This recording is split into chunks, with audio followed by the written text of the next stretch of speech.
Hey, John. Hey, how we doing? Well, I have kind of a surprise today. What's Oh no, what happened? The roofers showed up to redo the roof today. Oh wow. So that's what all that, pounding is in the background. And I just picked up everything and moved into Maria's office because they're not working directly on this section of roof yet. I'm wondering how long it's going to take them. Well, I hope they get a lot done today because tomorrow is supposed to be heavy rain. Right. Yeah. Yeah. I mean, they're moving pretty quickly. But we'll see what happens. I just hope that they stay off of this section of roof for the next hour and a half, 2 hours. Right, right. I doubt that's going to happen, but I'll probably have to pack up and, go somewhere else in the middle of all this. But we'll just take an intermission, and I'll go sit up. That's it. That's it. Anyway, how was your weekend? Mine was fine, very nice. Okay. Not real eventful, but it was very pleasant. Yeah, mine either. It was very quiet. I basically, even though it was fairly nice out, I had an inkling to get out and go do stuff, but no, I stayed at home and just did domestic stuff that I needed to get done. So It's nice to do that once in a while too. it is. Yeah. So I see that Eloise is with us. How you doing, Eloise?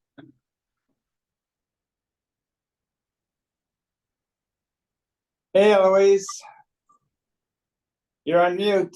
You're Okay, sorry, I'm having techie problems now. So good morning. Good morning. Hey, Okay. Yeah. Just let everybody know the pounding in the background, that's the roofers working on the house that I live in right now. They decided to show up this morning at 7 a.m. and start tearing off the roof. So, whoopee. Yeah. And I'm sure that's going to go on for the next maybe 2-3 days. So, it's a good sized roof. So, anyway, today, Monday, this is we're trying to find things that inspire us to do art. So I have a couple of things that I want to share with you. And I've got a really interesting video that I think you'll kind of enjoy. And it's about, a type of art that most of us don't even think of as art. In fact, we seldom ever think about any of this stuff because it's so common and we use it every day and most of the day long. And what I'm talking about is I'm talking about letter forms, typefaces, right? Anybody know anything about letter forms or typefaces? Yes, I am old enough to have taken, I hate to even admit it, a class where we actually set type for printing. Okay. And are you talking about setting type as in the actual leaded type? Came out on a little metal board? Yes, Yeah. It was part of a journalism curriculum that I took. Right. Yeah. Now that's what they called, hot type at the time, because it was literally, you would key in, the line, and then it would make, it would drop in these molds, right? And then literally it would pour in lead, right? Lead into that mold, and you would get a bar and it would have those letter forms on it. And that was interesting. That was an interesting time. I came along at the end of that and at the beginning of when they started doing, well, not digital, but what they called electronic typefaces. And we used a big machine called a CompuGraphic typesetter. And so it gave you like a photo print of your text. And but again, it all had to be kind of composited together, and you would get these test galleys and you'd have to go through them, mark them up, and then the typesetter would go back in and, you know, make those changes. And they could actually adjust the actual letter forms and typefaces to the degree that you could not only control, you know, which letter came after which, but the spacing in between the letters, so that you could make it, that's called kerning, so that you can make it more readable. See, these days, you know, we have digital typefaces, and most of those digital typefaces were basically designed off of the old style faces, and they've gotten pretty good now at, with the computer, they'll have several different versions of like the letter D or S or something like that. And when they're put together in certain combinations, it will set the kerning automatically. And it will use the right one for the right sequence. And that's why the typefaces read well. Otherwise, you would kind of look at the fonts and the words would have like big gaps in them, you know, like too much space between M and an N, for example, right? So, you know, digitally now they've got most of those figured out. But this guy's kind of entertaining, and I think you're going to enjoy, you know, finding out about this stuff, because it's really an interesting history, okay? And again, it's an art form. So there are people who actually spend their whole lives, and what they do is they design fonts, okay? So we're going to just listen to that, okay? Now I had her up first, but we are going to skip. Where is she? Wow, where? Gotta get way. Yeah, here we go. Yeah, this guy right here is who we want. Okay. Accept all payments anytime, any place with this incredible checkout system. Inventory management, payments in. Everybody needs that, right? Some of them are formal, others playful. Some are scary, ironic, important, timeless, trends. Okay, can everybody hear that? Yes? Oh, okay, good. Yes, Been a But the couple of picture- times. Yes. Yeah, been the a couple picture of is not times. The picture is what? small. Yeah, I'm gonna try to enlarge it, and we've had some issues with that in the Right. past. Yeah. So yeah, let me enlarge it, and then give me a thumbs up if you can hear it, a thumbs down if you can't, okay? Some of them are formal, others playful. Some are scary, ironic, important, timeless, trends, weird, wonderful, and some of them should not be used as subtitles for Avatar.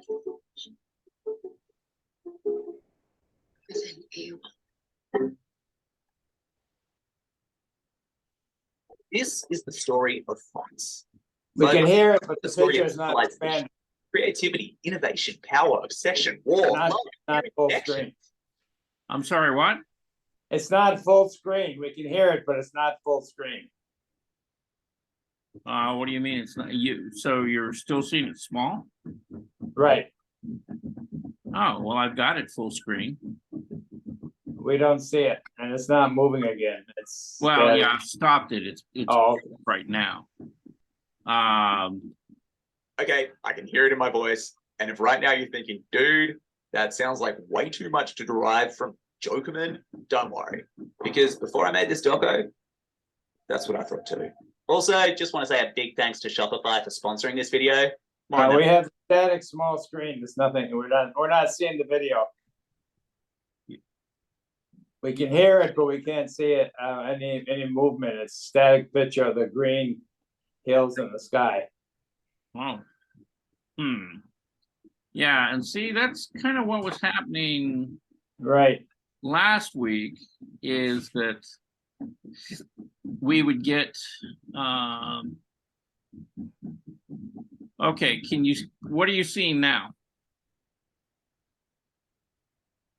The Looks green like a grass, desktop. Just a desktop, okay, but, and then can you see the column over to the right with the other videos and things? yes. Yes. Yeah, okay, well, unfortunately, I think this is the way we're gonna have to watch it to get the sound and everything else, okay? And to get it to follow along, so, all right, let's try this again, let's see if we can't do better. Okay.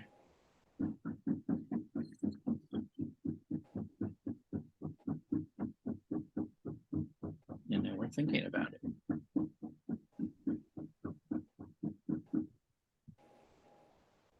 Some of them are formal, others playful. Some are scary, ironic, important, timeless, trends, weird, wonderful, and some of them should not be used as subtitles for Avatar.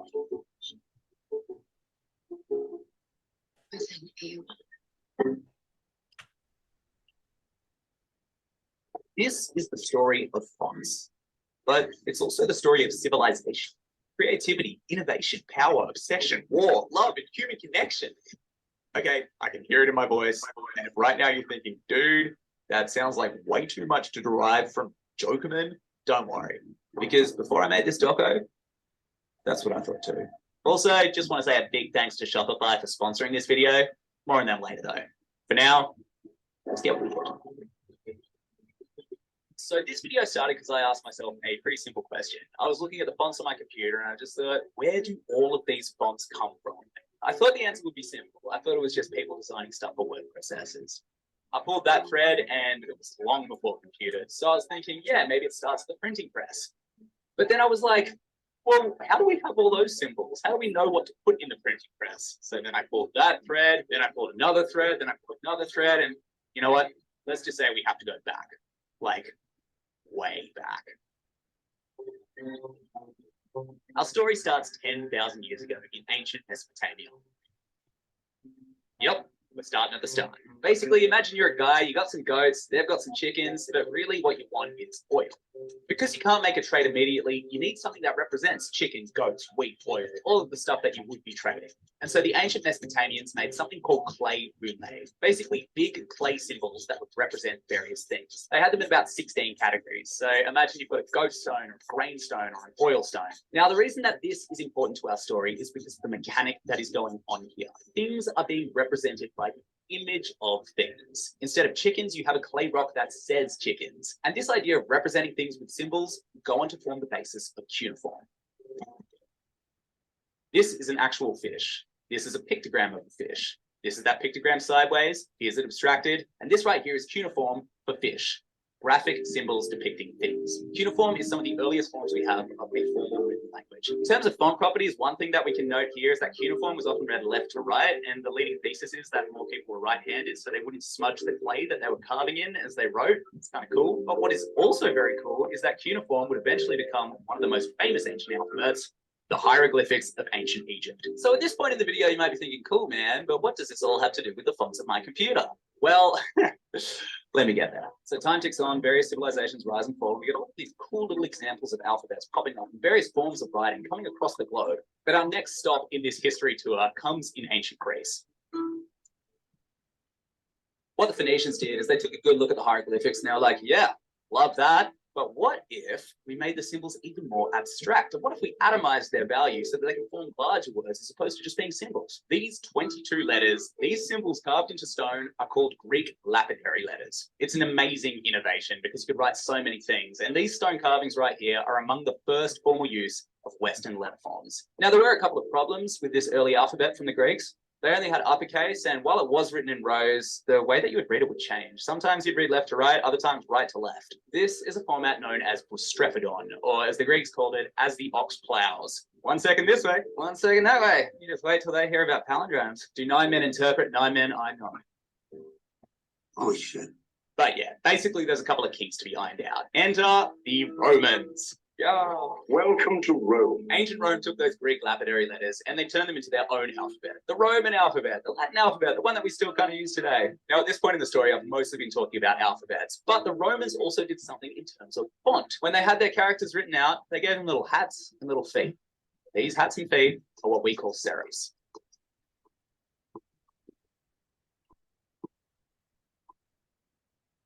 More on that later. But now, let's talk about mass production. Like with so many inventions, as the old phrase goes, there's always something pretty cool going on in dynastic China. What you're looking at right here is a movable type system. It was invented in the 11th century in the Song dynasty in China by Bi Xian. It was a typing machine that was made from ceramics that allowed the user to reprint words onto clay. It saved them time and meant that you could mass produce messaging. Over the next 4 centuries, there were certain innovations made to this, mostly using materials. The earliest metal ones that we've seen are from Korea in 1230, but the machine that really got things going, as you guessed it, was the printing press. The year is 1440, and a goldsmith named Johannes Gutenberg invents this contraption right here. This printing press was a machine that could mass produce lettering. The way it worked was you'd have these letters that you'd put into a machine, and they would almost act like a stamp on the paper, and then that paper could go off and form books. But books were around before 1440, I hear you say. Yeah, that is true. But those books just weren't printed. They were actually written by hand. Imagine writing a Bible by hand. In fact, this is a task that was done by monks. And when they did write those Bibles by hand, they would use a calligraphy style, which we now know as black letter. And because that was Gutenberg's reference for books, his printing press's first ever font was a black letter font. A grandchild of this might be like the Old English font, you know, the one that people get like their birth years tattooed on them with. That. In any case, what you are looking at right here is the first ever printed book, the Gutenberg Bible, with the first ever printed Roman typeface. Black letter. So we've got the printing press going on and it has its one typeface. But 30 years later, we get a new innovation. A fella called Nicholas Jensen comes along and he's like, man, I don't reckon that black letter stuff, I just don't think it's that legible. What if we changed it? He was inspired by some of the cleaner letters, the serifed letters from the ancient Romans. And so he created what he called a Roman typeface. This less cluttered, more legible style was naturally an immediate hit. In fact, it's still kind of a hit today. Open up a random book in your bookshelf and you'll probably see a Roman type font. Now, as you can imagine, once this new font drops, all of these other designers and innovators, they also want to put their mark on history. They want to contribute. And what we start to see is a rise in foundries all over Europe. Places whose job it was to make typefaces. The humanist spirit that was driving the Italian Renaissance also came with its own style of writing. Cursiva Humanistica, the thing that paved the way for italics. So meanwhile, right, in mid-century 16th France, there's this other fella, this designer called Claude Garamond, who kept writing like this. This elegant style was so revolutionary that we still actually use his font to this day. Garamond. Great work, Claude. So over the next few centuries, we see designers like Fleischmann, Baskerville, Bodoni, but all of these designers have one thing in common. While their fonts were amazing and brilliant, they were still riffing on a familiar theme. Serifs. It's a variation on the same font that the Romans were using almost 2 millennia prior. But without something simpler. Sans without serif, serif. They didn't have serifs, also known as grotesque. Now, sans serif was actually used, but it didn't enter the printing game until 1816. And this is partially just because people didn't see it as formal enough to warrant its own typeface in a printing press. Until this guy enters, William Calson IV. What up? What you're looking at here is Calson Egyptian, the first known sans serif typeface. Actually, so 12 years later, right, this other dude gets digging, he makes the second ever sans serif typeface. And as you can see, they are completely different. The first obvious difference is the line weight. The Figgins font is huge, which means, oh yeah, it commands attention. So in the 1800s, we're starting to see the rise of advertisements and posters. And for these people making this type of communication, this sans serif font was a godsend. It commanded attention, it dictated page hierarchy, and of course, it was legible at a decent distance. So all of these practical uses, plus the fact that the aesthetic just said new, it made sans serif get pretty popular pretty damn quick. We all know Mucha the artist, but let's talk about Mucha the typographer. This is from an era known as Art Nouveau, which translates in French to literally new art. Stylistically, it had a lot of organic elements and lots of plants and nature, which would contrast with big, harsh lines. And all of the typefaces that came along with it naturally followed suit. The mix of ornate, gooey lines with straight, harsh lines was just perfect for the Latin alphabet. And as for the impact of Art Nouveau, it sent a message to designers all around the world. You can morph the letters more than you think, and they will still be legible. After years and years of focusing so heavily on the function of typography, we now put form in the spotlight. And naturally, some people use form as a weapon. Hugh Marinetti and his futuristic criticism of English traditions, of course, written in chunky sans serif type. This designer Marinetti in this letter, he calls out basically all of the old British stuff, and he calls it the cream of snobbish earth. Typographically, that snobbery could be seen in a new font that had just hit the streets. In 1931, in Britain, there was this paper, The Times, that commissioned a guy called Stanley Morrison to create their new body copy typeface. And he was like, well, I guess I'll base it on maybe like those old Roman letters, that clarity. That's for the times. You know what? I'm going to call it Times New Roman. Oh yeah, little did he know that he was going to create one of the most popular fonts of all time, Fonts. Now back to Marinetti and that letter, right? So this all comes at the dawn of the First World War, which, as you can imagine, plays a major role in our story. So during the war, you've got all these futurists and artists and creative people who all need a safe haven, and quite a lot of them end up fleeing to Zurich. Now in Zurich, you've got all these diverse backgrounds, various influences, you've got all these bright people, but you've also got this backdrop of chaos. The world around them is falling to pieces. So naturally, this breeds a new movement. Dadaism. This is a Dadaist typographic poster by Ilya Zdanovich. Notice the combination of serifs, sans serifs, and dingbats. What are dingbats, you ask? So do you remember the whole printing press thing? Basically, when they would make pages, they might put these like ornate symbols and stuff at the top and the bottom, and they were their own stamps. Dingbats. So if that's the great-grandfather, the great-grandchild is wingdings, but we'll get there later. But now for the Dadaists, they're symbols. Why symbols? There's a pretty good Marcel Duchamp quote that kind of sums it up. The only thing worse than a serif typeface is a sans serif typeface. This was the attitude, and it led to quite a lot of people doing things like using punctuation instead of letters, as well as other people just generally criticizing the limitations of the Roman alphabet. Now, meanwhile, a couple of borders east, right, we got some pretty cool stuff going on. We have the Russian typographic revolution. Artists like Varvara Stepanova ushered in constructivist designs. This meant big, harsh geometry, quite a lot of symmetry, harsh, blocky fonts that conform to both it as well as the page. Complementing Stepanova was Alexander Rodchenko. His ability to blend graphics and shapes and text, it was just honestly flawless. While I know the roots of modern graphic design are debatable, I always feel like Rodchenko and Stepanova should get just a little bit more credit. Just a little bit more, you know? So with all of these different aesthetics going on, was there a golden standard? Was there a unified way where everybody agreed that this was the way that we should write a letter? Well, those are the questions that were asked by pioneers of the Bauhaus movement. They sought to create a uniform, perfect aesthetic, which of course came with a uniform, perfect typeface. Cue this guy, Herbert Bayer. In 1925, he set out to create the universal typeface, a geometric alphabet based only on bars and symbols. So this Herbert guy has got this idea, which was basically, as we progress into a society that uses more and more technology, we would need a universally accepted way to communicate letters in the most efficient manner. The great-grandchild of Bayer's green font can still be found today on computers everywhere, and it's simply called Bauhaus. What I love about this movement is that within it is a genuine hope for utopia, but sadly utopia didn't happen. World War II did. After the Second World War, thanks to constructivism and Bauhaus, we start to get a rise of a new style, this sort of Swiss modernism. The key feature of modernism is that it is without ornament. No frills. You can see it best in a font like Helvetica. Now, because this Swiss style was just embracing modernism, what it meant is that there were no ties to the old world, which also meant that there were no ties to that huge tragedy that just happened, the Second World War. But it was actually quite well understood across the globe. Because of this, the Swiss style is also sometimes known as the international typographic style.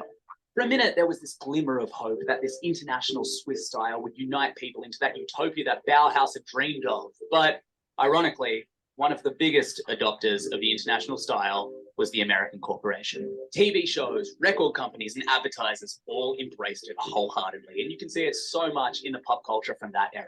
This isn't to say it was bad, it was amazing. From the 50s and the 60s, we get these cool, grotesque letters, mid-century letters, the droopy kind of hippie font that sort of looks a bit Art Nouveau, this Art Deco revival, Western slab serif, even cool sci-fi stuff. It was a cool time for graphic design, which means it's probably about the time that we bring up Paul Rand.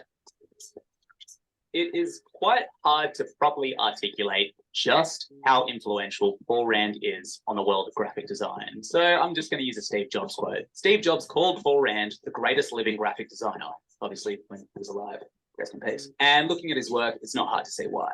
Paul Rand's theory was that graphic design had this amazing ability to be a universal language based on simplicity and geometry. He just loved it. In fact, he loved it so much that he even changed his name. It's a sad reason why he did. He had a Jewish name, Peretz Rosenbaum, and he anglicized it to be a little bit more Madison Avenue friendly. But when he did pick this name, he thought, 4 letters, 4 letters. That'll make a great graphic symbol. He even put graphic design in his freaking name, man.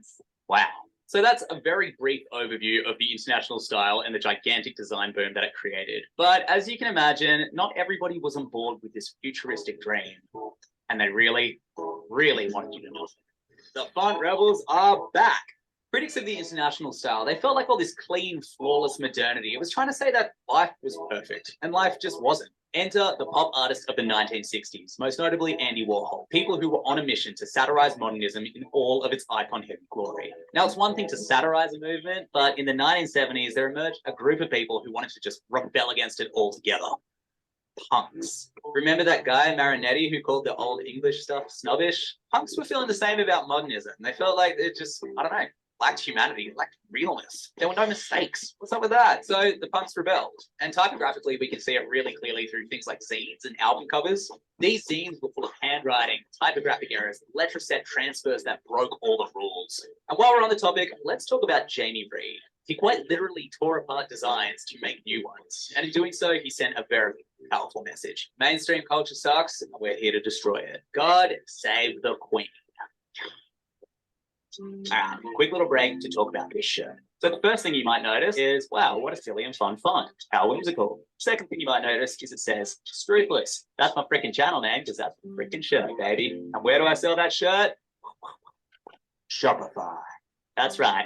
We are going into today's relevant sponsor. All right, so Shopify, if you don't know, they're a commerce platform. You can definitely come across a Shopify website online. They power like millions of businesses in hundreds of different countries. But what is really cool at the moment, if you have been thinking lately, yeah, I wouldn't mind starting my own shop. You know, get creative, building a little something, something. Well, Shopify right now has something called a starter plan. What this is you can make your own shop literally like within minutes, without code, put up products, use all the tools, for just $5. If it goes great, you then have the option to upgrade it and turn it into a full store. If it doesn't, hey, gave it a shot. That's pretty cool too. If you can, if you want to build a shop for $5, use this link, which I will put in the description, and enjoy. Alrighty, back to the video. So what happens next? What is next in our typographic story? Welcome to the 1980s. There was new wave, radical modernism, 8-bit, and things that were being inspired not by what technology could do, but by the constraints that they put on the designers. And of course, the rise of the graphic designer getting taken seriously as an artist. And I think the person who probably best embodied this era of graphic design and typography was Tibor Kalman. Kalman had this strong belief that design was a path to ethical justice. He was the editor of Colors magazine, which was a magazine dedicated to uniting the world, promoting social good, and making actual change. He would vocally oppose working with unethical companies, and he would go as far as to call out designers who would. He was a provocateur and a bad boy, but ultimately he was also a strong moral compass in the design landscape. I think his legacy lies not as much in his work as in who he was. Sure, he was a typographer, sure, he was a designer, but because he was so outspoken with his beliefs, he made the job of graphic design not only known, but really, really cool.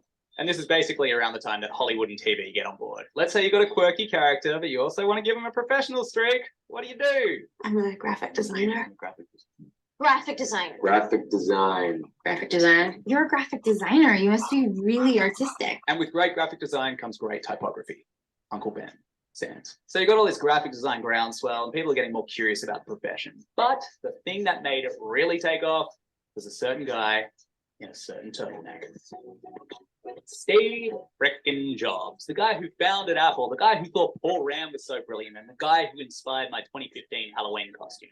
Sexy Steve Jobs. And he was also the guy who, yes, as the legend goes, took a calligraphy class in college and then a couple of years later decided, you know what, computers should have all of those silly words on them too. He brought fonts to the Apple computer. To do this, he got a designer / art historian / all-around genius called Susan Kare. She's responsible for a bunch of fonts named after a bunch of cities like Chicago, Geneva, Monaco, Los Angeles. And she's also the designer behind the Happy Mac symbol. What a resume. Steve Jobs gets a lot of credit for this font revolution moment, but I feel like the designer should too, and Susan Kare was clearly one of the best. So as you can imagine, fonts go onto computers, and basically this is like a huge typographic explosion. Imagine it's the late 80s and you're just a casual user of your computer, and then all of a sudden you're like, whoa, dude, I can change the writing on this Word doc? That is wild. I know it sounds normal to us, but back then it gave people a lot of agency when it came to designing stuff. It really put the power into their hands. Now, I have a bit of a confession.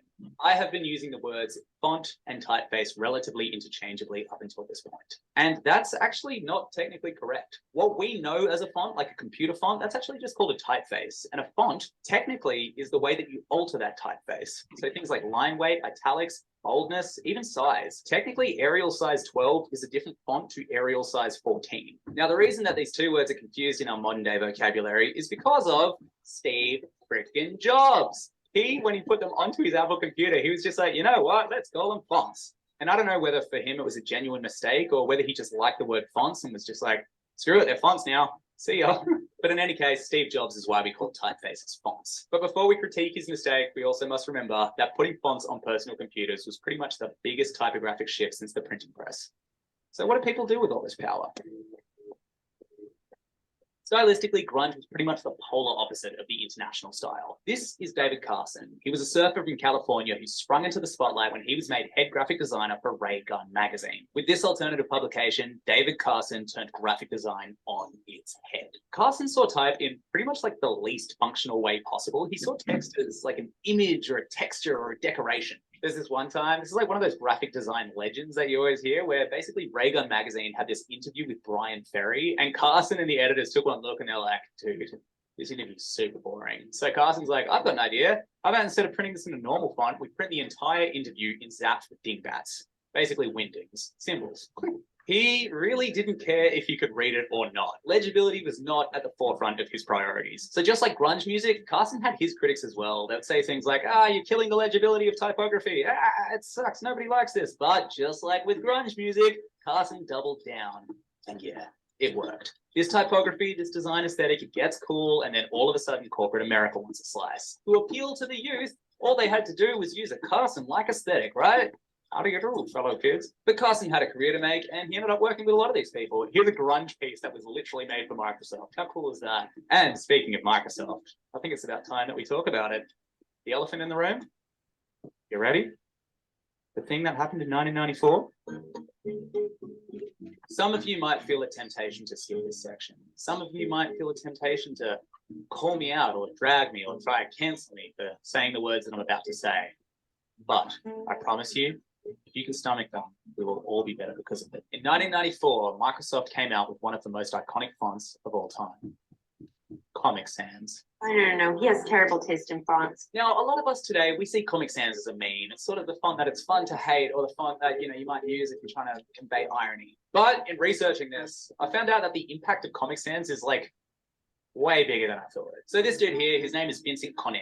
He made fonts like Trebuchet, Wildstyle, Magpie, Webdings. Actually, one of his dingbats from that font would eventually become this emoji. Side note, this is the greatest emoji of all time. And yes, this is a hill I will die on. And he also made, this is super random, but the Ministry of Sound logo. And yes, Vincent Conner also made Comic Sans. The story of how it came to be was basically it was a solution to a problem that I guess a designer would probably notice before many other people. There was this dog called Rover, who when you would start up a Microsoft computer, the dog's job was to guide you through how to use the computer, bucko. And basically the dog had these speech bubbles. But Vincent Conner was like, man, sort of not that appropriate for this dog to be talking in this harsh Times New Roman. It's a bit formal for a dog. Woof, woof, sir. So he was like, well, let's make something a bit more playful. And he was a fan of comic books like DC, Watchmen, and he's like, maybe I could make a font sort of based on comic books. Comic Sans blew up immediately. It was just an instant hit. And the reason is, well, let's say you are making a birthday invite for a 4-year-old.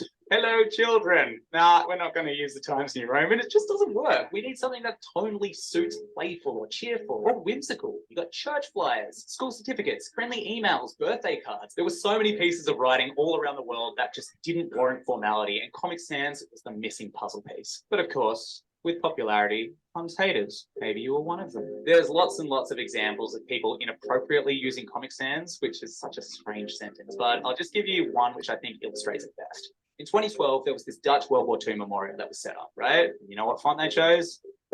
Comic Sans. Now, eventually they would scrap it, and the people who made it said it was for legibility, but I think we all know why. But even in that act is such a strange graphic design question. How is the way that you write a letter somehow inappropriate?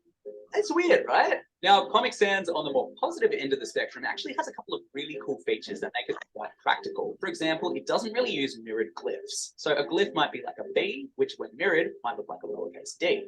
Comic Sans didn't do that. They had 2 individual letters. And because of this, Comic Sans is really good for people with dyslexia. And also, Comic Sans really opened the floodgates for all of the fun 90s text moments. Comic Sans walked so that word art could fly, so that all of the crazy fun 90s stuff could soar. Thanks, Comic Sans. Now, of course, this is probably the time to mention that it is not the only controversial font. Let's have a little moment for the rest of it. Papyrus by Chris Costello.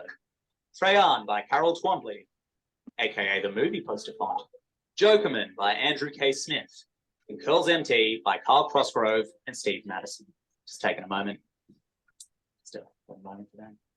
Now, to sum up this section on Comic Sans, I think I'm just going to go ahead and quote Vincent Conner himself. If you love Comic Sans, you don't know much about typography, but if you hate Comic Sans, you really don't know much about typography either. Oh, man. The 2000s. Where to now in our typographic journey? You know, we got fonts on computers. Comic Sans starting to get a little couple of haters. We've got the Y2K aesthetic. What's a bit going on? Mostly the thing that defines this era is technology. Digital design was getting easier. You had companies like Adobe pumping money into these products that were just facilitating more complex designs. And from that, we got more complex typography. The 2000s saw a lot of 3D lettering, skeuomorphism, and maximalism. On top of this, there were far more articulated trend cycles. If one tech company had a cool 3D logo, then all of a sudden all the tech companies had a cool 3D logo. Or if a rapper was like, you know what, I'm going to make all my slab serif font have this gold stroke and be encrusted with diamonds. Yeah, a bunch of other rappers followed suit. So if that's the 2000s, we all know what happens next, right? Right? We're back here now. Neat. So the internet starts to hit critical mass and maturity. So between that, all these font sharing websites, indie foundries popping up, memes, and of course, Photoshop piracy, typography starts to have a big moment. One interesting font to mention here is one that had a revival. It was created in the 1960s by Jeffrey Lee, but it found a new home online, Impact. Or I should say it's the typeface Impact, and the font was white, stylized with that black stroke. Impact font, it was the font for memes. That's huge. That's like getting your dream job as a font. The other very important macroeconomic force to mention is hipsters, yeah? Hipsters brought two main movements into the spotlight. The first was the revival of the sign writing aesthetic, multiple flashing fonts designed to look good and complement each other in one big sign. The fonts that defined this era weren't the ones that came standard with your computer, they were the ones that you downloaded from the internet. It was fonts like Babus New by Ryoichi Tsukunawa, or Lobster by Pablo Impolari, every burger shop font ever, and the smooth and chunky glorious Cubano by Charles Vanderwater. So if that's the first movement, what was the second?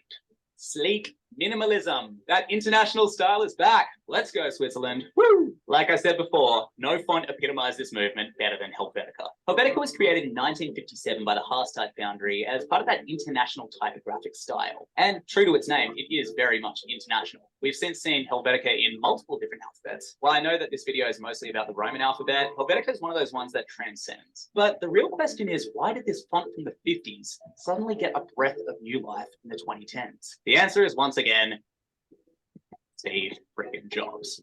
Yep, Helvetica was the main choice of the Apple iOS pretty much up until 2015, which of course gave it a huge cult following, a documentary, and visibility in so many other corporate identities. Helvetica was used as a corporate wordmark for the following companies. But of this international age, the most important thing was just how accessible typeface creation became. Technology just got real good and anybody could make a font. In the same way anyone can now just make a YouTube video. It's really, really cool. Yep. Cambrian explosion of fonts. There are indie designers making fonts upon fonts upon fonts, and it is amazing. And honestly, it's kind of beautiful because I feel like that is the whole aim of typography. It's sharing, it's communicating, and it's collaborating. And it's also probably, I think, how we should sum this all up. From clay carvings in cuneiform to Comic Sans and Cubano, I feel like the aim of typography has always sat alongside with the aim of the idealist. Symbols were originally made to facilitate trade and a better life, and they ushered in civilization. Fonts are one of those things that, honestly, before starting this, I sort of overlooked as just a nice, quirky feature of design. And I realize now that's because they're meant to be overlooked. When they're at their best, they are facilitating information. Half the time, fonts are working without anybody even knowing that they're working. So I guess the right place to end this is by answering that original question that I asked. Where do all these fonts come from? They come from dynastic China, the Phoenicians, the Renaissance. They come from Switzerland. They come from you and me. They come from people on the internet uploading fonts that they think are cool. And what do all these people have in common? They all contributed to a multiple millennia long ongoing mission. The mission to connect. They all knew that words could only ever say so much. And so they morphed the glyphs to say even more. These people were so eager to convey meaning with words, they looked beyond the words themselves. And yeah, the written word, the actual content, it really does show our desire to communicate. But fonts show just how deep that desire goes. So I guess what I am trying to say is this. The next time you feel like humanity's doomed, we're all isolated, everything is going downhill, Just, I don't know, man. Stare a little longer at something that you've overlooked. Because that desire to connect and the depth of that desire, you can see it in everything. Fonts, door.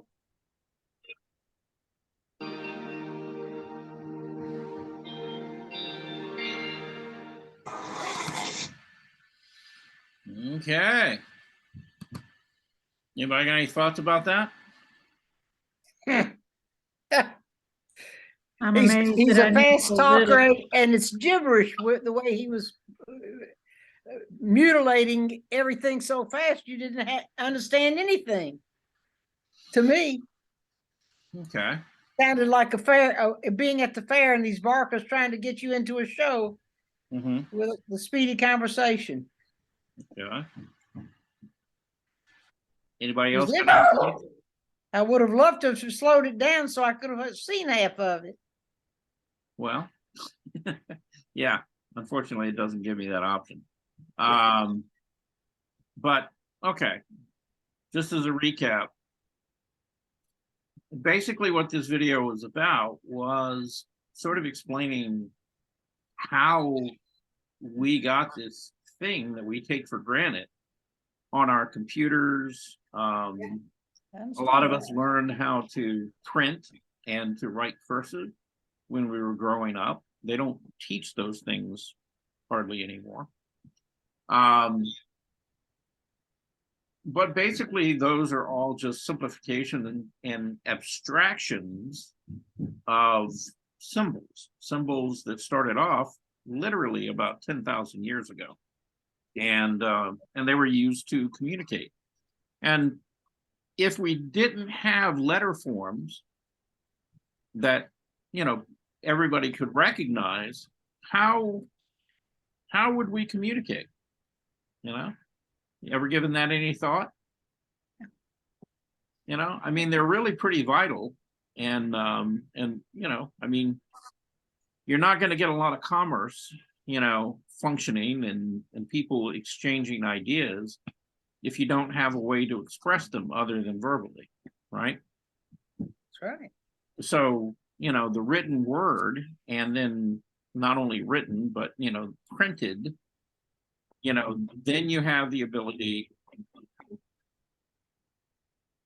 to actually communicate, with a huge number of people.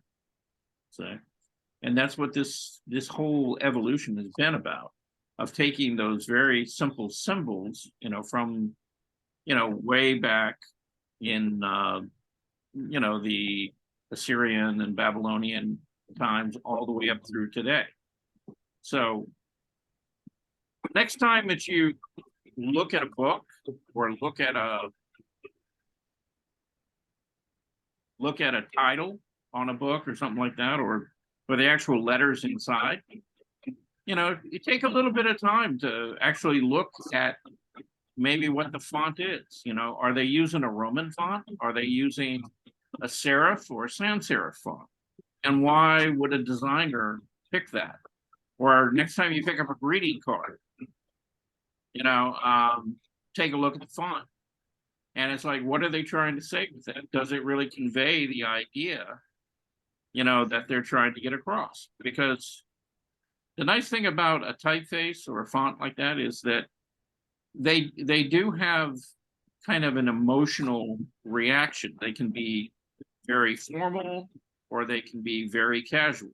And, again, it's something that we don't think about, but there are people out there who actually make a living designing letter forms and doing just that. So, but everything, if you looked at all the symbols, what they're for. Like the symbols like for AT&T or for Microsoft. I mean, you that's just like a vocabulary, spoken word, the artwork, because you know what it is. But I couldn't get a message through him because he talked so fast. I don't know who originated what, and that would have been really interesting to me to learn how they put it together. Yeah, well, yeah, you kind of missed the whole front end. But yeah, he basically took us all the way from, the time, Babylonian to now. yeah, from when they were actually just using little like carvings into stone, Right. that would represent a fish or a sheep or a loaf of bread or whatever it was, all the way up to turning it into a letter, and that really kind of happened around the Greek and the Roman times. Okay, that they really formalized it into, a formal alphabet.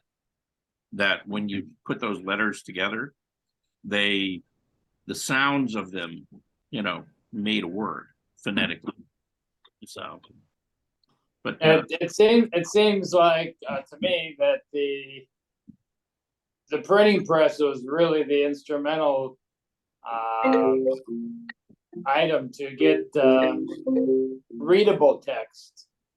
And all the earlier changes were to make things more readable, where now the more current ones are, as you say, graphic, to grab your attention, things like that. So your readable text is still pretty much all those original changes.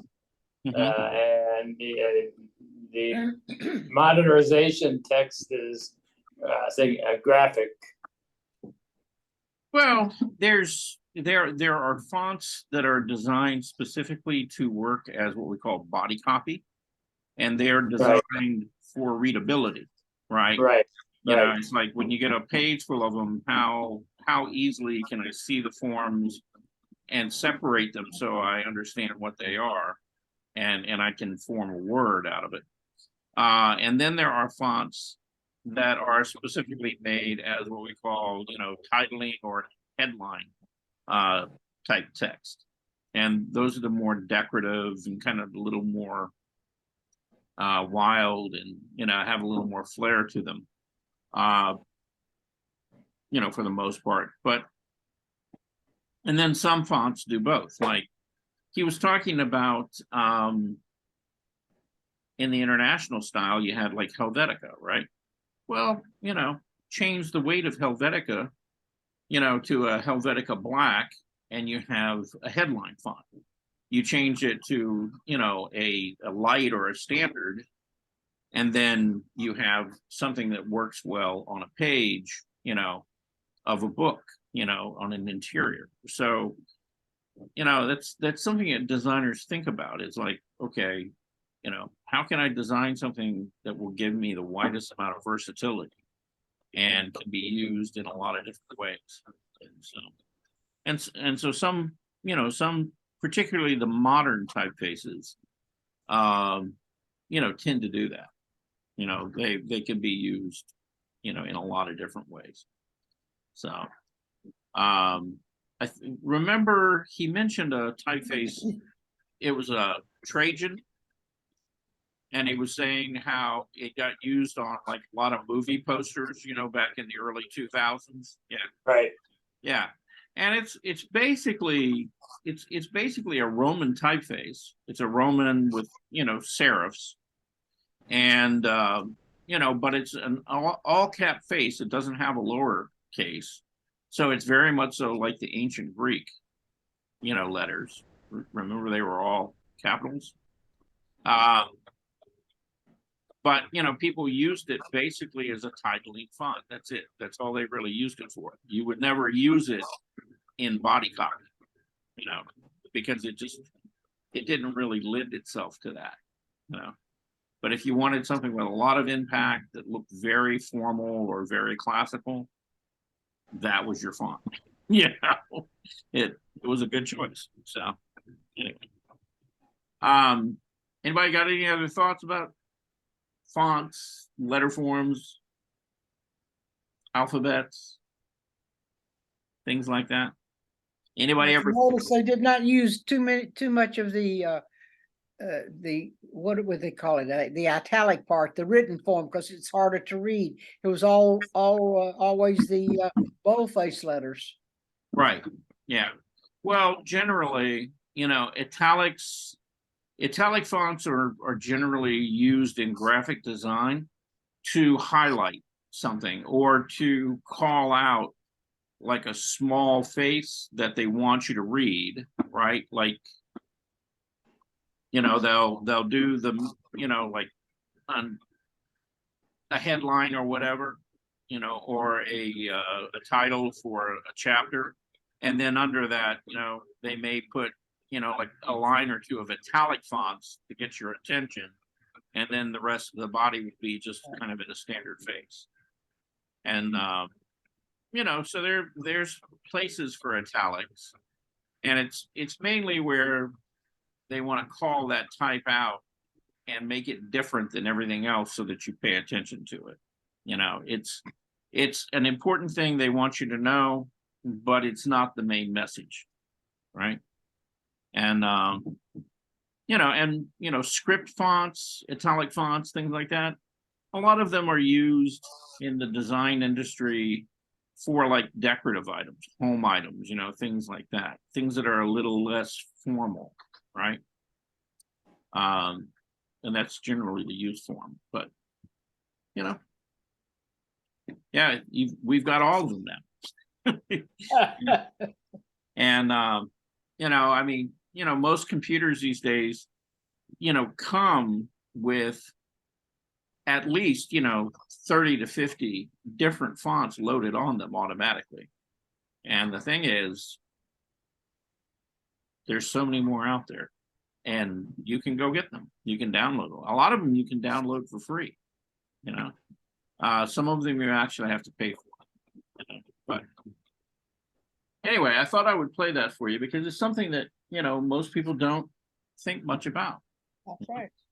But it is, I keep saying, that the art industry is actually the largest industry on the planet. It's just that it's not recognized as that because it's something that we take for granted, because we use it every day, like letter forms. Nobody ever really thinks about, well, where did that come from? Or very rarely do they think about it. They just use it and think nothing of it. But this gave you a little insight, a little history as to how we got where we are. Okay. All right. Anybody got anything else? Anything we need to cover before we move on? Nope. Nothing going on in life? Everybody's good, right? Okay. Trying to stay warm. Yes.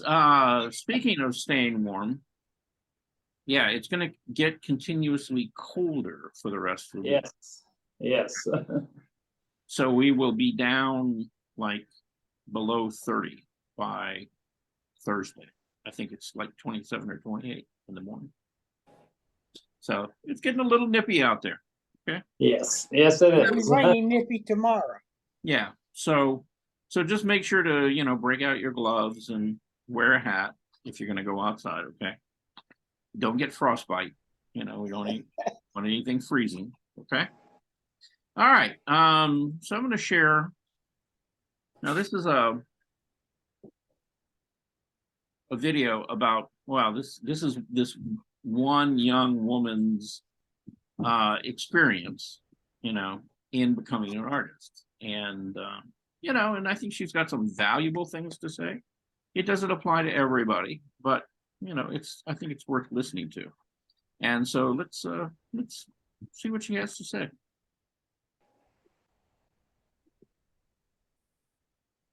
And I apologize for the fact that we evidently cannot go full screen. So it's kind of like. What I've been doing is pinching my screen bigger so I can see it almost full screen. We Okay. have the comfiest socks, underwear, and t-shirts that feel good.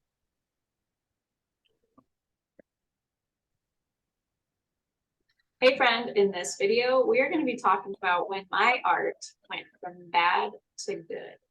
So for those of you who might not know my story, I have had my creative art watercolor surface pattern design business now for almost 10 years. And I wasn't very good when I first started my business. And so I want to give you a little backstory of how I got started, and it's very humble beginnings. But about 10 years ago, my husband and I were moving from Chicago back to my hometown in Southern California. And the moving truck company that we hired got somebody's box of art supplies mixed in with our stuff, and there was no name on it. We discovered paints, calligraphy supplies, a lot of random art things in there. And it was the perfect placement of art supplies in my lap, literally, for the time that I was in. I was working a cubicle job at a financial planning office. I just wasn't feeling like I found my niche, or I found my, like, what my soul was excited about doing for my career. I was 23 at the time, and I just didn't like my job. I didn't like driving and commuting, and obviously grateful to have a job, but it was soul sucking for me as a creative. So I would come home, and eventually I started busting open this box of art supplies, and it was therapy for me. I was not good at all. And we're gonna show you some of my early work. I wasn't good. I didn't have any previous experience with watercolor growing up. I definitely grew up with a creative mom, and she always had art supplies around. And so that, to me, I attribute to a lot of my success with art is not being afraid to pick up art supplies and put paint on paper. And so 10 years ago-ish, when I opened that box of art supplies, it was just, I needed an outlet. I needed something that was creative. I just needed a little moment of zen and therapy. I would turn on some good tunes and I would just paint for hours, like till 3 a.m. sometimes, and then have to go to my day job, my desk job, the next day on very little sleep. But entire time at my desk job, I would be obsessed and just thinking about watercolor and calligraphy all day long, and just couldn't wait to get home.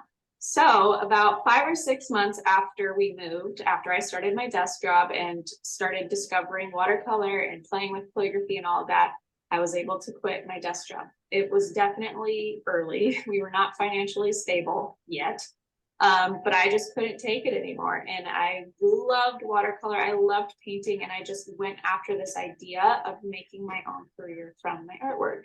And so it started with wedding calligraphy. I was addressing envelopes all the time and hunched over my desk, writing these addresses for random people. And then eventually it grew into designing wedding stationery, not just addressing envelopes, until now here we are today. I'm designing patterns and prints and products for products that are in stores like Target and Staples, and working with some amazing brands, and coming out with online courses and all of these things. But how did I go from this mediocre at best artist when I first started to a best-selling author, 7-figure art business owner person, which pinch me is crazy. So how did I go from that to this? And I have it boiled down to 5 key growing moments.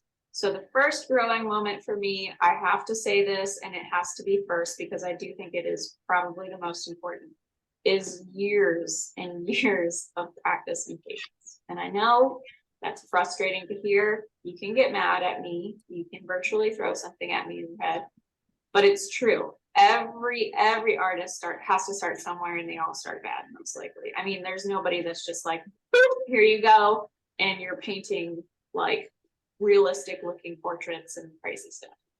So years and years of practice. I spent, especially that first year after I quit my desk job and I was starting my business, I was trying to grow at grassroots, just like, what am I doing with my life? What is happening?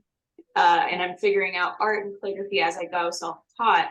I spent hours painting, like hours, 8, 12. And if you don't have that kind of time, I understand, but at least dedicate some certain amount of time every single week or every day if you're wanting to see results, if you're wanting to see growth happen with your art. And so just as a reminder, because it's so important to remember when you're just starting out or however far you are into your art hobby endeavor, whatever you want to call it, it does take a lot of time and practice to really develop the eye for composition, how to color mix, muscle memory, all of that stuff. It doesn't come naturally. It's something to learn. It's just like anything. You have to learn it. You have to be dedicated to practice. And sometimes that does take years. So my second growth moment. USAA Bank is made to help with your VA home loan benefit.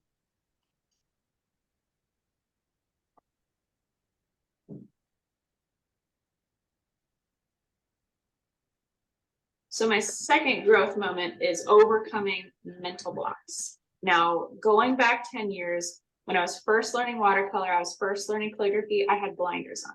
I was completely absorbed with learning watercolor, and not just even learning it, just playing with it and being like a child, finding and discovering something for the first time and working at it, figuring it out, and just having fun and enjoying the process. I was like that for the first few years. And then as social media kept growing, as there's more and more accounts and more competition and all that kind of stuff, I to this day have to constantly remind myself to overcome and break down those mental blocks. The mental blocks that are telling you that you're not good enough, or that you should be further along if you've been at it for years, or it's not looking the way you want it to, and so you scrap it and you forget it, I'm just not made for this, whatever. So I am constantly having to remind myself of where I was in the beginning of learning watercolor and learning calligraphy, and trying to carry that mental state throughout every single day that I'm painting. And it's a constant reminder. So that is something that I'm always working on. But especially in the beginning, I think it attributed to a lot of my success early on with getting better at watercolor, getting better at calligraphy, and then therefore also better at business and all of that, was I didn't have any sort of hindrance or fear, or obviously there was little things here and there like, ooh, that was terrible, or that should have been, that I shouldn't have mixed that green, that sucks. But it wasn't this overwhelming sense or burden of like, I just can't do this. And I do also attribute a lot of that to the way I grew up and was raised. My mom is a painter. She was a pianist for a little bit. Like, she was creative. She's creative. And when we were growing up, there was always art supplies around. There's always stuff. And so we never had lessons or anything. It was just like, this is what we do to play. And I think that was really helpful for me mindset wise. Of not being afraid of art supplies. There's so many people that have this intimidation and fear with a blank sheet of paper or a blank canvas. And thankfully, with the way I grew up around art supplies, it was centered around play. Boredom breeds creativity was my mom's mantra, my mom's motto. And so that's kind of just how I grew up. And I need to get back to that every single day, because it gets harder and harder, I feel like, with the more noise that we surround ourselves with. And I say this all the time, it's kind of like my mantra. My mom has hers, I've got mine, is create something every day, even if it sucks. Because even if it does end up in the trash can, you are still developing that muscle memory, that eye for color, that eye for composition. No painting is a waste of time. No painting is a waste of energy. It's all helping you develop into a better artist, a better creative. And let's start focusing on enjoying the process and not just always looking for that outcome. So my third growth moment is didn't listen to negative voices and didn't compare. So I do want to say 10 years ago, the online space, Instagram, Pinterest, YouTube even, was not as saturated, not as noisy as it is today. So the comparison trap is really difficult to overcome now, way more difficult to overcome now than it was 10 years ago. So I will say that. But I do think it is something that we can actively work on, and it starts with being mindful of. And so something that I am so grateful for when I was first starting out with watercolor and with calligraphy was that I didn't have I was on Instagram, but I didn't have all these accounts that I was following that were posting, amazing calligraphy and incredible floral watercolor, that I was just scrolling all day and getting jealous and comparing, and just having those internal negative voices over and over say, you're not good like they are, or your flowers suck in comparison to that person. So my biggest tip there is to turn the social media away, turn it off, put your phone on airplane mode when you're painting, put on some good music, or watch a tutorial on our YouTube channel, and just get into whatever whatever helps you get into that flow state, whether it's comfy clothes, good music, turning your phone off and putting it away so you don't have any distractions, or you don't get sucked into the scroll of competition and comparing yourself. Whatever it is that you need to do that, that is going to be the best way for you to turn off that mental chatter, to turn off the comparison game and those negative voices, and just paint for painting's sake. Paint because it's therapeutic. Paint because it's fun. Paint because it brings you happiness and joy and peace, whatever. It brings me so much peace. I used to have so much anxiety, especially when I was first starting with watercolor. I hated my job. I've already mentioned that. Hated my job, felt really kind of depressed at the time. And painting for me was that outlet that was very therapeutic. It was calming for my mind, calming for my body. And so go back to what it is about art that you like. What it is about art that is giving back to you. It is kind of like self-care in a way. Enjoy the process and ignore the negative voices and ignore the comparison trap by actually being active about it and turning your phone off or putting it to the side or whatever. Okay, so we've talked practice, we've talked some mindset stuff and all of that, but let's get a little bit more practical now. So my fourth growth moment is quality supplies. So about 2 years into my art endeavors, I started my business in late 2012, early 2013. So around 2015, I met a lovely thing called high quality supplies, or just good supplies. The box of art supplies that we randomly discovered was most of it was acrylic paint that I was watering down to use as watercolor. I don't know if that's good, probably not. The brushes were really, really cheap. The paper was super duper cheap as well. And so I was working on these cheap supplies and just not good watercolor supplies, because obviously acrylic paint, for years, 2 years. And then all of a sudden I discovered a YouTube artist who was using Winsor and Newton. At the time I was working on arches, and now I work on Stonehenge aqua cold press paper. So quality paper, I discovered quality paper, quality paint, and quality brushes. And when I started using these pigments that were rich and bold and actually moved on the paper, and when I used paper that wasn't, you know, making my colors look all murky and weird, and was actually drying the way that I painted it when it's wet, and my brushes were moving how I wanted them to, they were flexible and they were holding pigment and water well, my mind was blown. My art. Americans over 64 are getting a stimulus this month, but you can get it only if you claim it. Sorry, guys. YouTube and advertising. My mind was blown. My art literally changed overnight, not exaggerating, because the colors were so vibrant and they were actually moving and blending and drying well and light fastness and all of this stuff. So if you've been working on, you know, cheaper, whatever supplies you have on hand, but you want to take it up a notch because you're starting to feel like you need to get in a groove with watercolor or with calligraphy, whatever it is, check out some of the supplies that we recommend in these videos. We'll link them below. They are amazing. They actually transformed my art journey. They made me want to practice more. They made me so excited to paint because the colors were beautiful and all the things that I already mentioned. And I was having so much fun with watercolor. Obviously, before that, I was having fun with it because it was new, it was fresh. But after 2 years, I was like, okay, I can do so much with these things, with these supplies. And then my world was just blown when I finally got my hands on some really good quality supplies.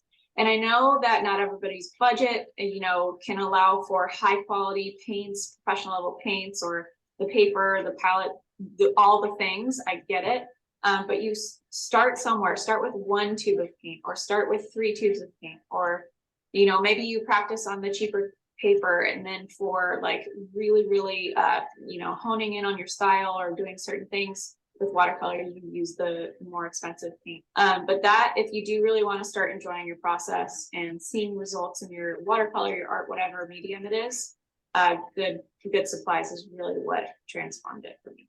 So the 5th and final growth moment that took me from bad to good with my art journey is actually researching and learning technique and color theory. Color theory was huge for me. So I was just messing around, no clue what I was doing, no rhyme or reason to what I was doing. I was just like, oh, I'll plop some paint here, plop some paint here, and I don't know what I'm doing. But when I was able to discover wet and wet painting, wet on dry painting, brush techniques, how to mix colors, all of this stuff, it was like, oh, now I get it. So I want to take it back to when I was learning piano. I started learning piano when I was 11 years old, or actually 6 years old, for about a year. And then I started again with a new teacher when I was 11 years old. The teacher, when I was 6 years old, taught me the traditional way. I was sight reading. I could only play piano if I was looking at something and reading it and then plucking it on the piano. But my teacher, George Anderson, in junior high, 11, 12 years old, really unveiled this obsession with piano and ability with piano that I didn't know I had, unlocked this ability with piano I didn't know I had, because he taught me music theory. So he wasn't just teaching me how to read things, and then all of a sudden, if I didn't have sheet music in front of me, I couldn't do anything unless I had something memorized. He was teaching me why this is a dominant chord and why this is a tonic chord and why the key of C has no black notes, and how to just play, because I knew the foundations, I knew the techniques. So I was able to, as an artist, develop my own style in a similar way because I was learning techniques. I was learning the foundations of the medium and discovering why colors are harmonious sometimes and why colors are disharmonious sometimes or cause strain sometimes. Without knowing that, without knowing the techniques and the foundations, I was just lost. I would have to look at a photo of something and then paint it and hope it would look like the photo. But now, because I've had a lot of hours spent researching and digging deeper into color theory and wet and why it works a certain way, I now have this comfortability and this confidence to approach paper and develop my own style and paint something from imagination or not. You can still look at reference photos, obviously, but feel way more confident, way more comfortable with a brush and with blank paper. And so I would say the fifth and probably one of the biggest growth moments for me is learning technique, brush, color mixing, and color theory is huge. If you are a noob to color theory or to all this technique stuff, we have tons of tutorials here on this YouTube channel for you to check out. We just did a color theory, color wheel chart tutorial that's amazing for you to check out. And then also my books, Everyday Watercolor, have a huge section on color theory and brush technique, all of that kind of stuff in them as well. So we'll link the books in the description of this video, and we'll make sure to link to all the videos as well where we cover all of the foundations, because that is huge for growth, for seeing results in your art. There you have it. Those are the biggest growth moments for me that I've had in my art journey with watercolor, with calligraphy, with all of the things. I hope they were helpful to hear. And I just want to remind you all, if you are just starting out, you have to remember that when you're comparing yourself and your results, your artwork, whatever it is, to somebody who's been at it for years and years, go back to the first one. It's taken me years to develop this skill. It's taken me years to feel more comfortable behind a brush.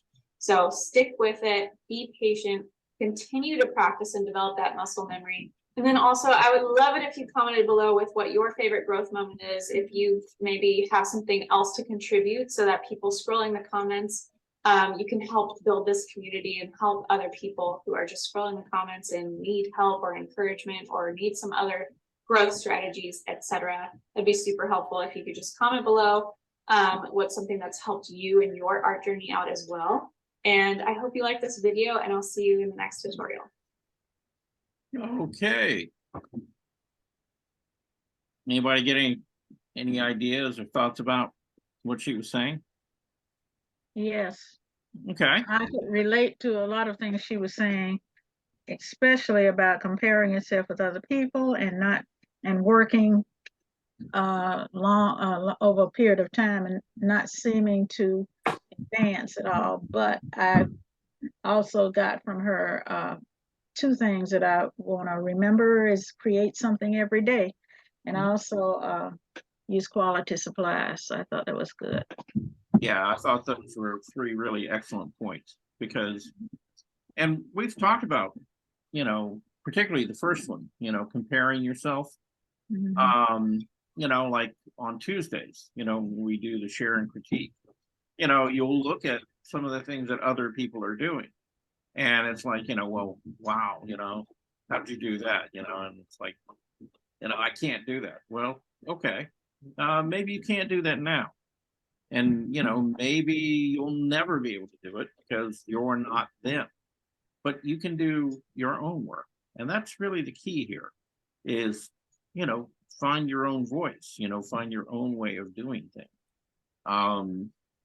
This would not be an art if it were a skill that everybody could practice and we all ended up with the same result. You know, it just wouldn't be, you know, then it would become, you know, kind of like a trade. But, you know, the thing as an artist is you're really looking for a way to kind of find your own voice. You know, how do you express to people when they look at the images that you're creating, you know, what it is that you're feeling, how it is that you see the world or what you're experiencing. And, you know, that's really important because it's like when, you know, when people in the public look at that, you know, they're going to judge it, you know, based on their own personal experience. You know, is this something that I can relate to? You know, does this artist, you know, do I feel like I have a connection with this artist? And, you know, they're going to gravitate to certain art, and, you know, some will gravitate toward yours, and somebody, you know, others will gravitate to somebody else's. You know, you may not get, you know, 100% of, you know, your market out there. But there are going to be people who relate to your work and want to start to collect it and live around it and have it, you know, on their walls. And, you know, and that's, you know, that's gratifying as an artist, you know, when that happens. But it doesn't usually happen, you know, the first, you know, couple of weeks or the first year, or maybe sometimes the first 5 years that you're painting, you know, until you begin to really build your skill level and kind of find kind of your own path as to what you want to talk about and the way that you want to express it. So, you know, anybody else? We seem to have a new visitor here. How are you doing, Duncan? Good, thank you. Good. Yeah. What is your name? Comer Duncan. Oh, okay. D-U-N-C-A-N. Hi, I'm Comer. on your class list, but I've had a number of issues that prevented me from showing up. But that needs to change. So Okay. thought I would check in today and find out what's what. Okay. Well, I'm glad you joined us. Okay. Thank you. Yeah, welcome. Okay. Veronica, what do you're really quiet today. What do you got to say about all this? It was enlightening to know that when you're a new artist, it doesn't come right away, which is what, you know, you were saying all this time. And to Yeah, I think I said that a few times. yeah, you know, and to practice, because I'm one of those people, I see everyone else's art. It's not totally a comparison, but it's like, wow, they really did that. Mm-hmm. Yeah. Well, the thing is, you know, it's like the more you practice, you know, the more familiar you become with your materials, and how, you know, how they react on the surfaces and things that you're working with. And that just, you know, it kind of gives you a wider range of, you know, understanding what you can and can't do, you know, with what you're working with. And experimentation is really important, because, you know, even though I can sit down and I can do a technique class and I can show you how I do something, right? You can copy along, you know, and follow along with me step by step, and yet you'll get a totally different result than I would. Okay. And that's, again, you know, that's, you know, you don't have my hand, you don't have my eye, you know, but you're going to develop your own, you know, and it just comes with practice, and you're going to be able to do things that I can't do as well. That's, you know, and that's going to become part of the signature of your work. You know, when people look at that work, you know, it's like they know who did it, because they can see the technique, they can see the approach, they can see the range of color that you're sensitive to, you know, versus me or somebody else. So that's, you know, that comes with time, and you just got to be patient with it.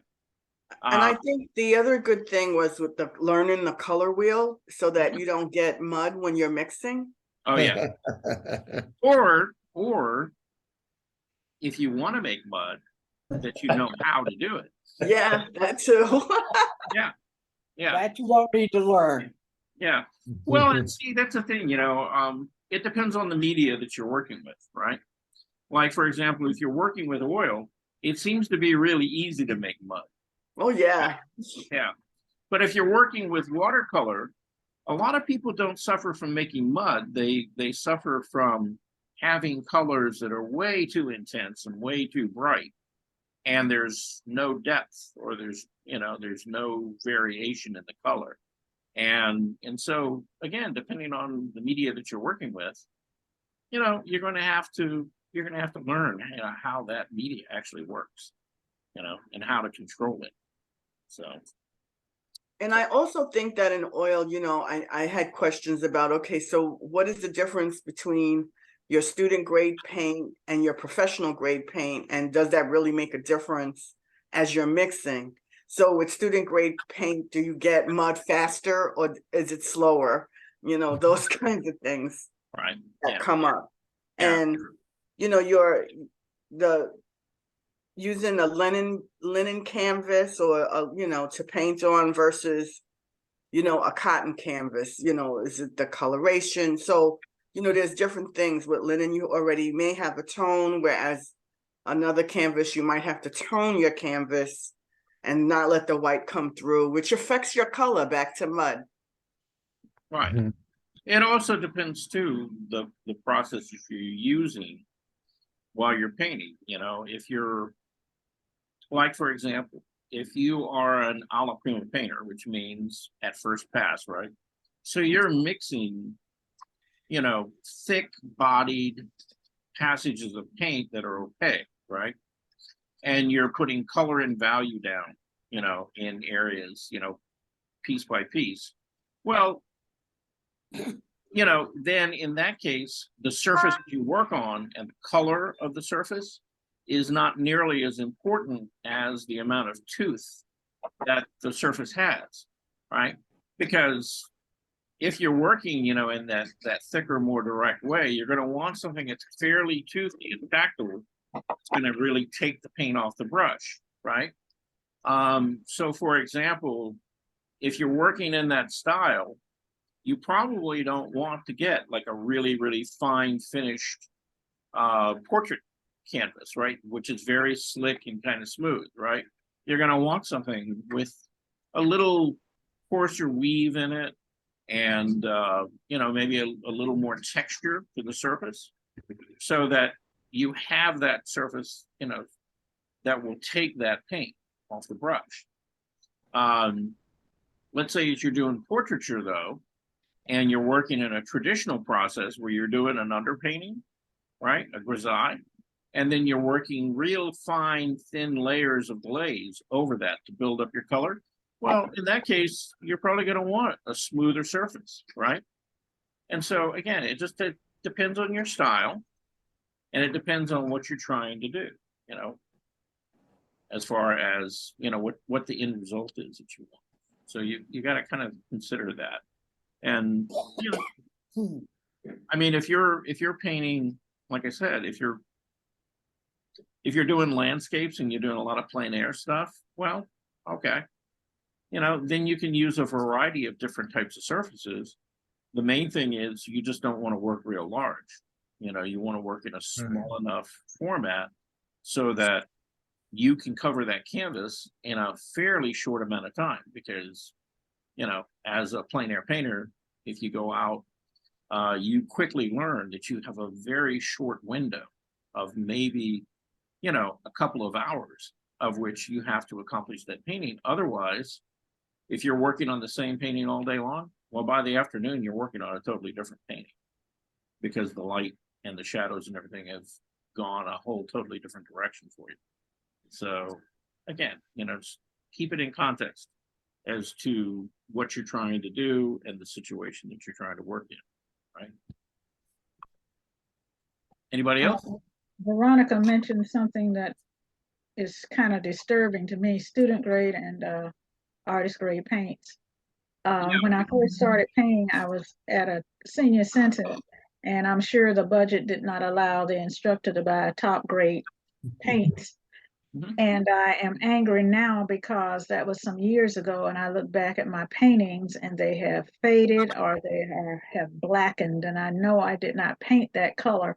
So it's important that you use quality materials, but sometimes if you're trying to save money, you can't. But then some of those paints are not archival and they won't last and they won't retain their vivid colors. So I am very disturbed at a lot of paintings that I did that look really bad now because they have aged and changed colors.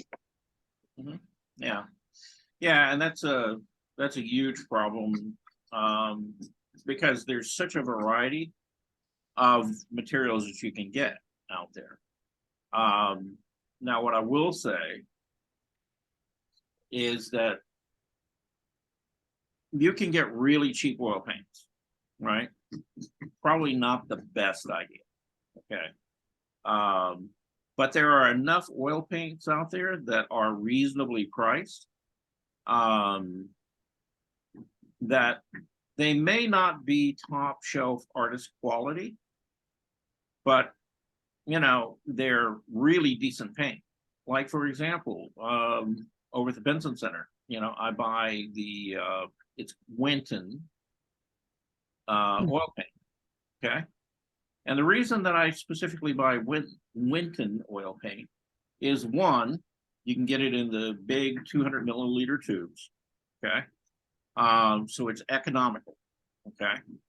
The consistency of the paint is pretty uniform throughout all the colors. And in talking to the rep from Winsor Newton, who makes Winton, basically there's a slight difference in the saturation of pigment, between Winton and Winsor Newton Artist Grade. But it really is a very slight difference. Okay. And you're going to see it more in some colors than others. Like, for example, the cadmiums, right?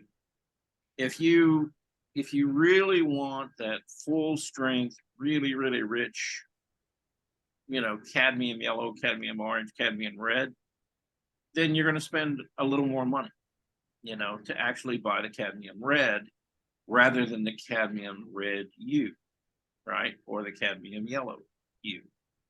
But it's, again, it's a very slight difference, right? And I've used them for a good number of years. And what I will tell you about Winton is that whether or not you use the chemically mixed equivalents of cadmiums, or you use the cadmium itself, they both hold up over time pretty well. I've literally been using them for well over 20 years. And the paintings that I did 20 years ago, the color saturation and things, really hasn't shifted in it. I haven't had any problem with it.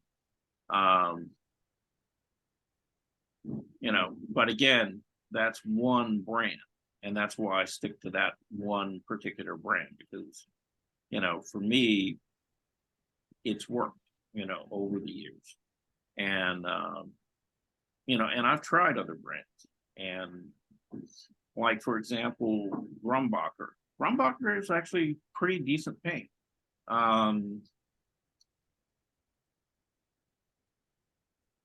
But they're kind of student grade paints.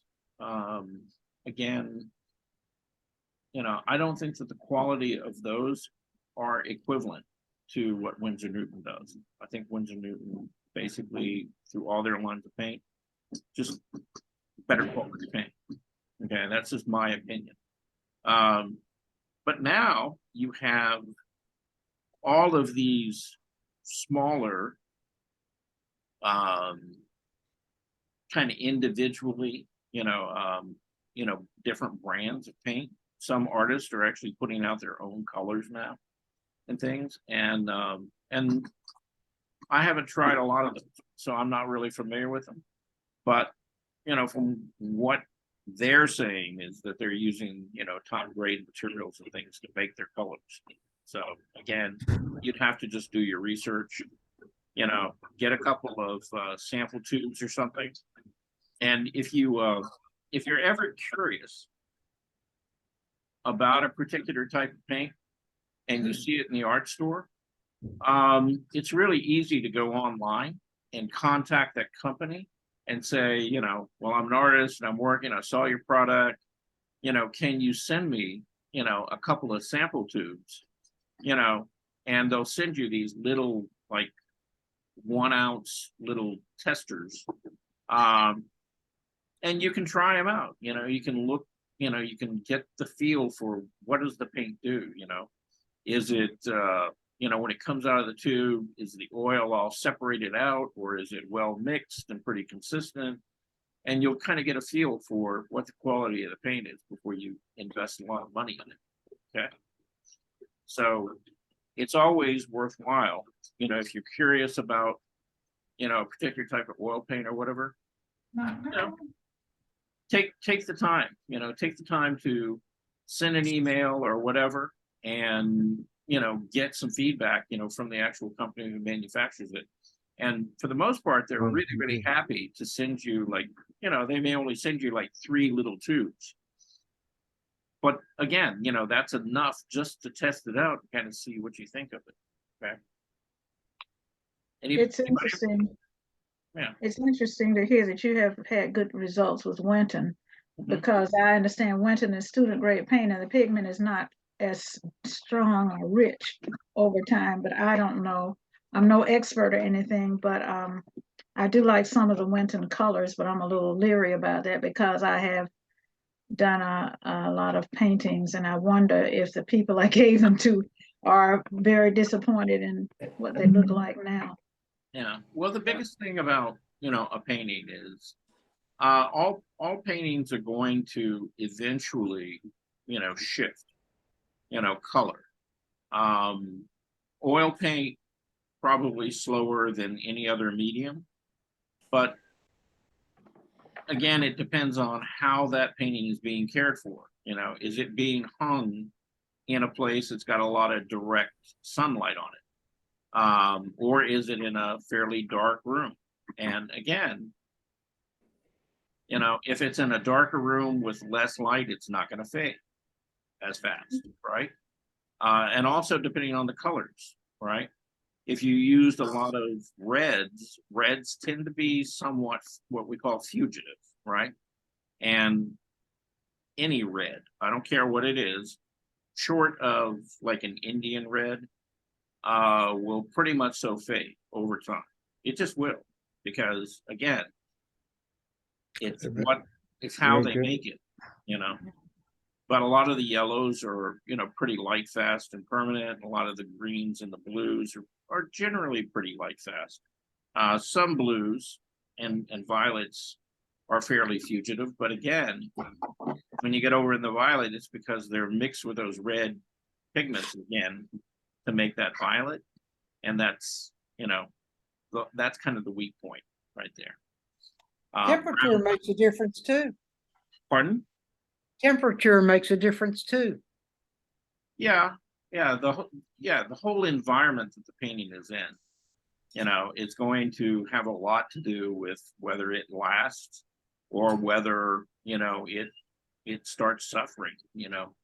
Like for example, if you have a painting in the Midwest, right? Versus, you know, in Atlanta, Georgia, I would put my odds on the one in the Midwest lasting longer than the painting in Atlanta. Why? Well, humidity, right? And temperature. You know, we get a huge temperature variation, but we also get a huge humidity variation as well. And, you know, if you have a work on a piece of paper, like a watercolor, for example, you know, paper just doesn't like, you know, being saturated with water over a long period of time, which is what humidity is, right? And then dried out. You know, it's always expanding and contracting, right? And the same thing is true with canvas. Again, you know, it will stretch and shrink depending on the temperature and the humidity. And again, if you're living in someplace like, say, the Midwest, where there's less humidity, the temperature range doesn't shift quite as extreme as it does here in the Southeast United States. Then it's got a better chance of lasting, a little bit longer. So, like,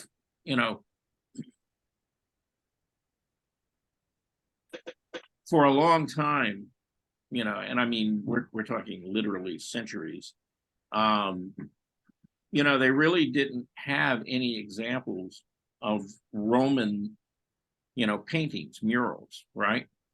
They had the mosaic work, but they didn't have any actual painted surfaces. Well, within the last 20 to 30 years, they've uncovered a couple of cities that were buried in ash, right? Like Herculaneum, for example. And when they did that and they pulled away the ash, there were these almost perfectly preserved painted murals that they had never seen before and didn't even know that Romans had the technology to do like plaster murals. That was something that, a lot of them have survived from the time of the Renaissance, but pre to that, not many. Well, now we know that Romans actually had a lot of painted murals within their houses. They were highly decorated. And the nice thing about being buried in ash was the temperature, humidity, everything was very stable over about a 2,000-year period. And once they uncovered them, you're actually seeing those murals, in really, really good shape. So they stayed stable for a long time and the pigments held up. So, I mean, the environment that artwork is going to be in is really going to determine, how long it actually lasts. Okay. Getting back to whether that's relevant today or not, well, chances are most of the paint that you buy out there today, if you buy reasonably good paint, it's going to last at least your lifetime and probably your children's lifetime, pretty easily. Past that, who knows? So, that's one of the big debates for me with acrylic paint is, acrylic paint was only developed in the 1940s, and didn't really become widely available and popular until around the 1960s, right? And they have made great improvements in it since the time they started developing it. But how do they really know it's going to last, 1 or 2 or 300 years? Nobody really knows because nothing's been painted that long in it. So, so it's kind of a gamble. So we know that watercolor will last. We got watercolors that go back almost 6,000 years from Japan and China. And so, watercolor is pretty stable. Oil paint, a couple of those have hung around, for almost nearly, 500 years now. So again, we know it's archival because of the history of it. Gouache, casein, a lot of those materials, tempera. Tempera is one of the oldest pigments out there. And again, we know it's going to last because it has a long history. And there are actual examples out there that are several hundred years old that we know will hold up. So, did that kind of answer the question? Mm-hmm. Eloise? What was the question? Well, your question was about, the difference between student grade and. Oh, yeah, okay. Yeah. Mhm. And, and like I said, in talking to the rep from Windsor Newton, which is the basically that's the oil paint I buy, and that's my go-to.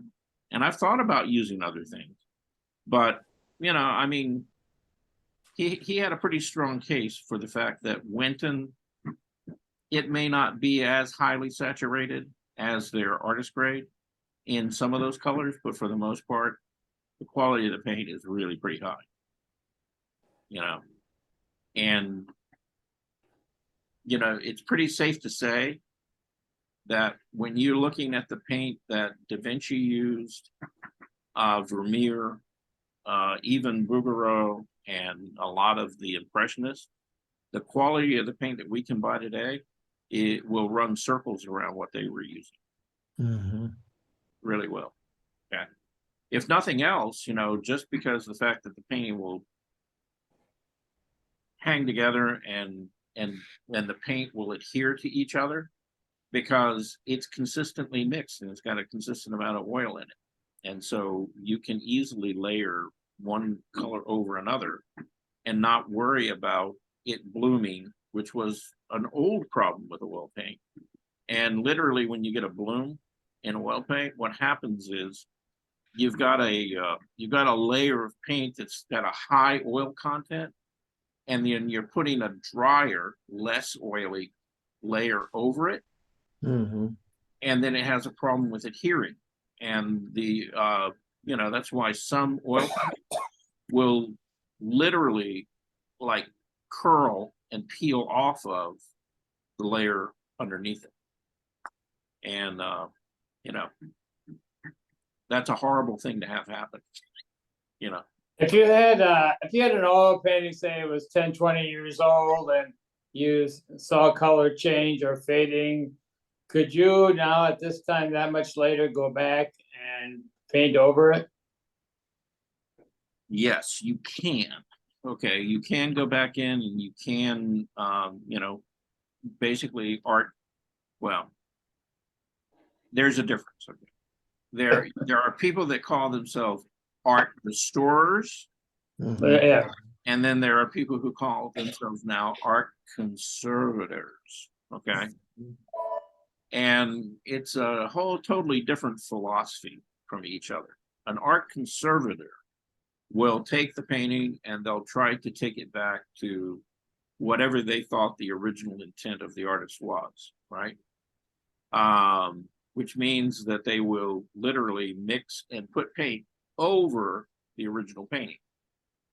And that was the practice for almost 300 years. And in fact, that's why, like that Vermeer painting that they were talking about, what is it? The woman who was reading the letter, right? His painting of that.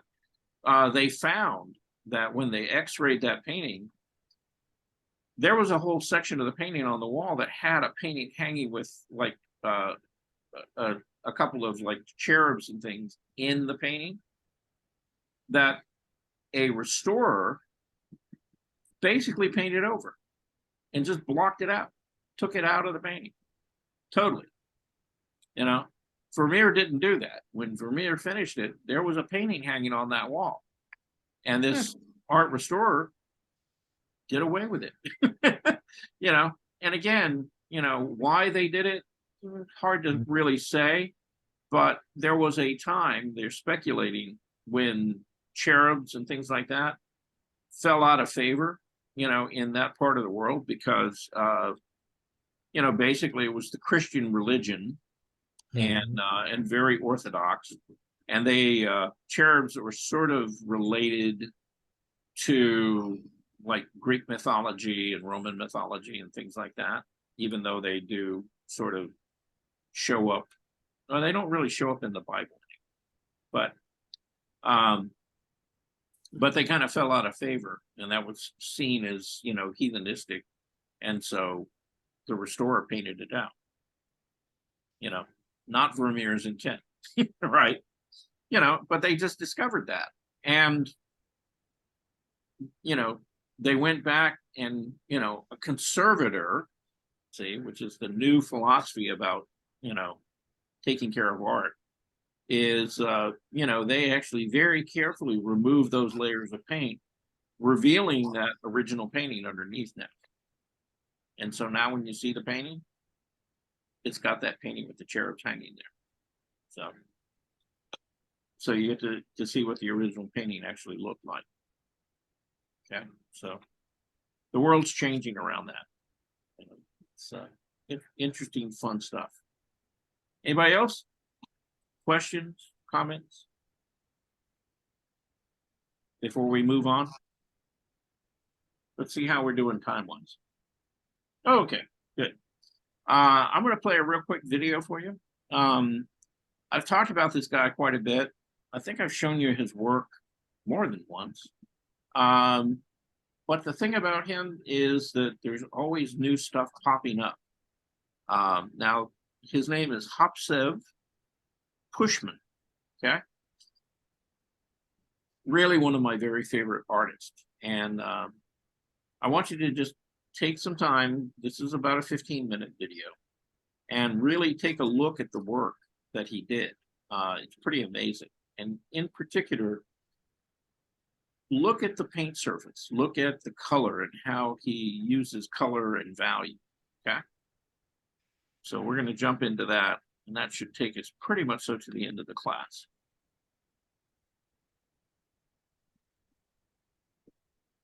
All right, Hopsev, where are you? Right here. Okay. Yeah, it's only a 9, almost 10-minute video.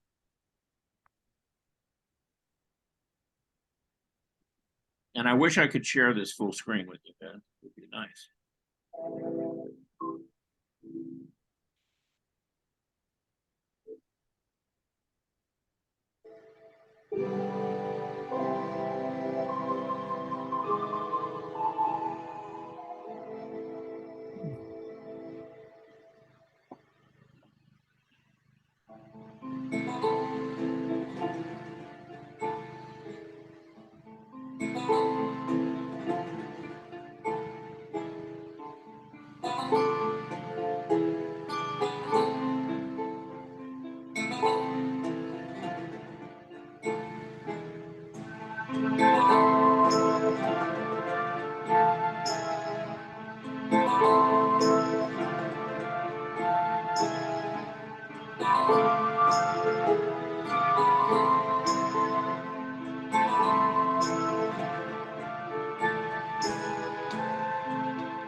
so that's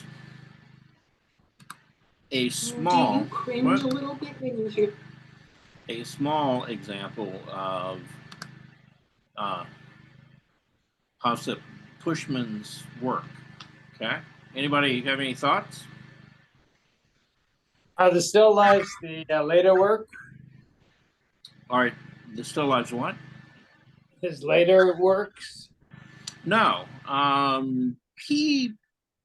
He was kind of at the tail end of a art movement called Orientalist or Orientalism. And it kind of started in the probably 1880s, 1890s.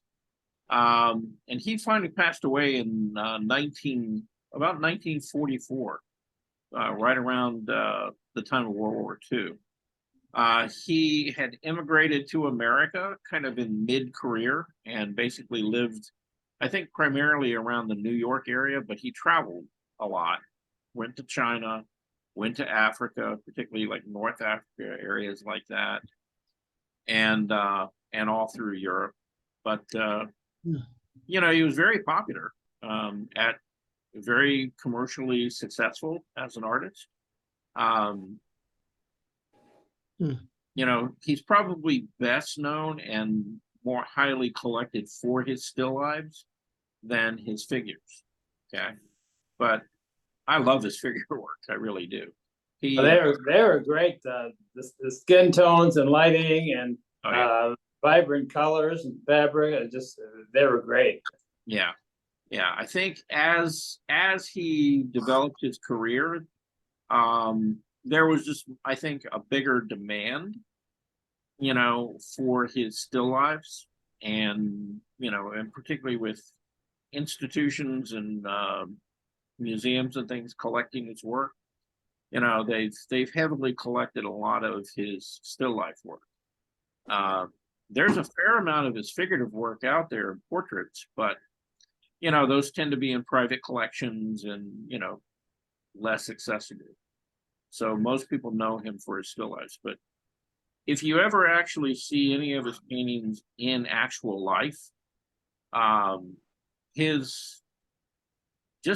the depth of his color and the way he layered oil paint and used it, it was magical. I mean, it really was just beautifully done. If you want to look at really, really good use of color, value, composition, and just general painting technique, you know, he really, I mean, his paintings are beautiful, and most of them are what you would call kind of mid-size. You know, he did some fairly small pieces, but for the most part, you know, they're around like 1620, 1824, maybe 20, okay. yeah, maybe like 20 by 30, you know, kind of on the large scale. You know, he never painted in what you would call, you know, a large or a grand size, you know, with his work. But I mean, you know, just if you really want to learn and study the use of value and color, he'd be a great guy to look at. I mean, you can learn a lot from almost any of the pieces that he did, and particularly with figurative work. Like John had mentioned, you know, just the skin tones and things were just amazing. All right, everybody's going away. So No.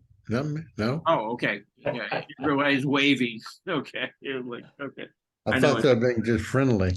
Yeah. So- Okay. Well, I think Eloise was leaving, so she waved and I waved back, and Veronica waved back, bidding Eloise goodbye. Yeah.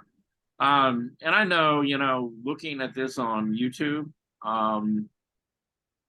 you know, they go by pretty quickly, but you know, you can Google his work and there's some pretty decent reproductions, you know, photographically of his work.